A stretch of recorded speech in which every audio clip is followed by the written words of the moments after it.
আজকে বেগুন ভাজি করব, সেজন্য বেগুনগুলো পরিষ্কার করে নিয়ে তার মধ্যে দিয়ে দিব লবণ, হলুদের গুঁড়ো, দিয়ে দিব সামান্য পরিমাণ মরিচের গুঁড়ো, তার সাথে দিয়ে দিব সামান্য একটু রসুন বাটা, দিয়ে দিব জিরে ধনিয়া গুঁড়ো।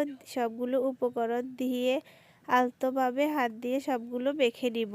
যতক্ষণ পর্যন্ত না সবগুলো বেগুনের গায়ে এভাবে মশলা লাগে ততক্ষণ পর্যন্ত এভাবে বেগুনগুলো মেখে নিব।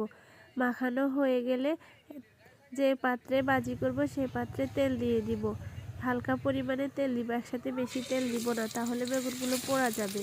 সেজন্য একে একে বেগুনগুলো এভাবে তেলের মধ্যে ছেড়ে দিব।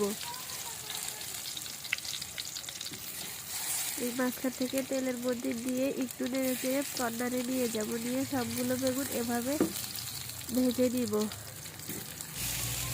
আর যখন একটু বাদামি কালার হবে তখন বেগুনটাকে উল্টিয়ে দিব। এভাবে এপিট ওপিট করে উল্টিয়ে ভালোভাবে বেগুনগুলো ভেজে নেব। যতক্ষণ পর্যন্ত এপিট ওপিট ভালোভাবে না হবে ততক্ষণ হালকা আছে বেগুনগুলোকে ভেজে নিব। যখন বেগুনগুলো এরকম কালার হয়ে যাবে তখন বুঝবো বেগুনগুলো হয়ে গেল।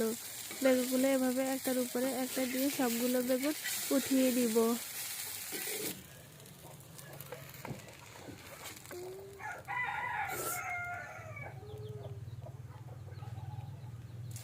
এভাবে একে একে সবগুলো বেগুন ভেজে নিব। ভাজানো হয়ে গেলে ওই পাত্রে তেল দিয়ে পেঁয়াজ কুচি, কাঁচামরিচ কুচি, তার মধ্যে দিয়ে দিব একটু সামান্য পরিমাণ রসুন বাটা, সামান্য একটু হলুদের গুঁড়ো, সামান্য একটু জিরে গুঁড়ো দিয়ে পেঁয়াজগুলো ভালোভাবে নেড়ে চেড়ে দিব। যতক্ষণ পর্যন্ত পেঁয়াজগুলো বাদামি কালার না হবে ততক্ষণ পর্যন্ত পেঁয়াজগুলো এভাবে নেড়ে চেড়ে রান্না করে নিব।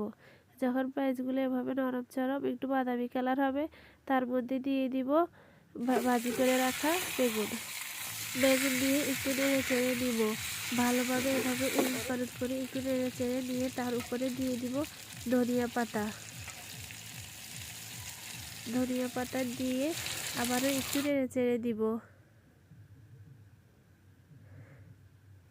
বাস এভাবে নেড়ে চেড়ে আমার রান্না কমপ্লিট।